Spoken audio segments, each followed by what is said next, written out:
샬롬, 반갑습니다. 오늘 하루도 여러분 그리스도 예수 안에서 온전히 승리하는 하루가 되시기를 바랍니다. 오늘은 에레미야서 46장 1절로 28절의 말씀을 가지고 우리가 요약 강의 큐티를 나누어 봅니다. 본장부터 51장까지는 이방 나라의 심판에 대한 기록입니다. 그리고 본장은 46장은 애굽 나라의 심판에 관한 기록입니다. 그래서 오늘 주제는 애굽 나라의 심판이라는 주제입니다.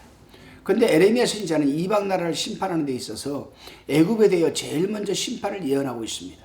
그 이유가 무엇이겠습니까, 여러분? 유다가 지금까지 하나님과의 언약을 무시하며 선지자들의 심판 메시지를 여러분 거부한 직접적인 이유 중에 하나가 바로 애굽에 대한 의존력이 강하기 때문입니다. 그래서 여러분 어떻게 보게 되면 이스라엘 백성들 때문에 애굽이 하나님의 심판을 받았다, 그렇게 할 수도 있습니다. 이제 본문 1절로 12절까지 내용을 살펴봅니다. 애굽왕 바로느고가 두 번에 걸쳐서 갈그미스를 원정을 토벌하는데 첫 번 원정에서 방해하는 요시야 왕을 살해하고 두 번째 원정에서 본문의 예언과 같이 크게 패전하고 말았습니다. 갈그미스는 수리아의 주요 도시죠. 그발강과 유브라데 강과의 이 교차점에 있으면서 당시에 요새였습니다. 요새. 갈그미스가. 애굽은 이 패전으로 인하여서 갈그미스를 바벨론에 완전히 빼앗기고 말았습니다.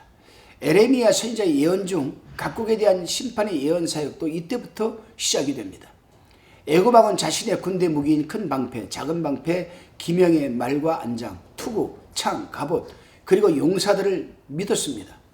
그런데 패배하고 말았던 것입니다. 3절로 9절에 기록이 되어 있습니다. 그렇습니다, 여러분.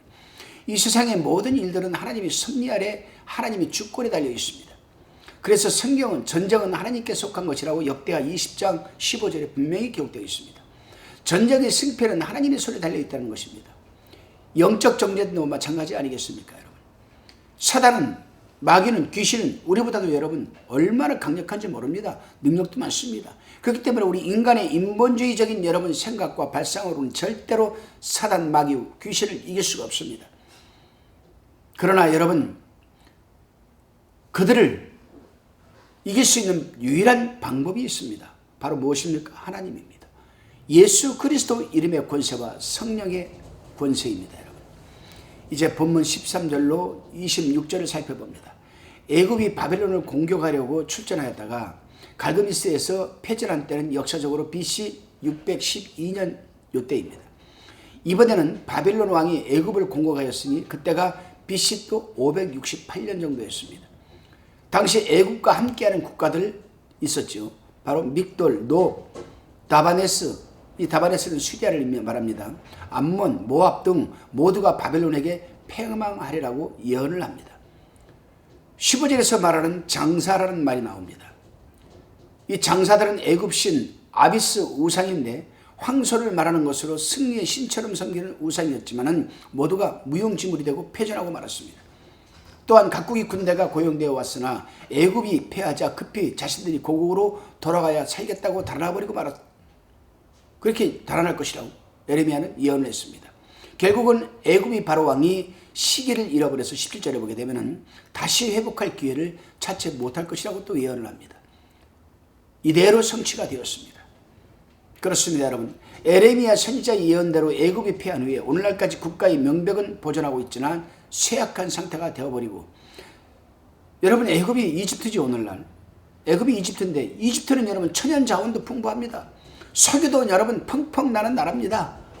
그런데도 여러분 애굽이 가난하게 사는, 이집트가 가난하게 사는 이유가 무엇이겠습니까? 바로 여러분 하나님의 말씀의 예언 때문입니다. 굉장히 중요한 부분이에요. 하나님의 말씀은 참 진리입니다. 변하지 않고 흔들리지 않는 진리죠. 아무리 잘 살고 싶어도 여러분 잘 살 수가 없어요. 자원이 풍부해도 석유가 나도 가난한 나라죠. 하나님의 말씀 그렇게 예언을 했기 때문에 중동 평화 무드는 오지 않습니다. 절대로 오지 않습니다. 계속 전쟁에 꼬리를 무는 것이 바로 여러분 중동 사태입니다. 왜 그렇습니까, 여러분?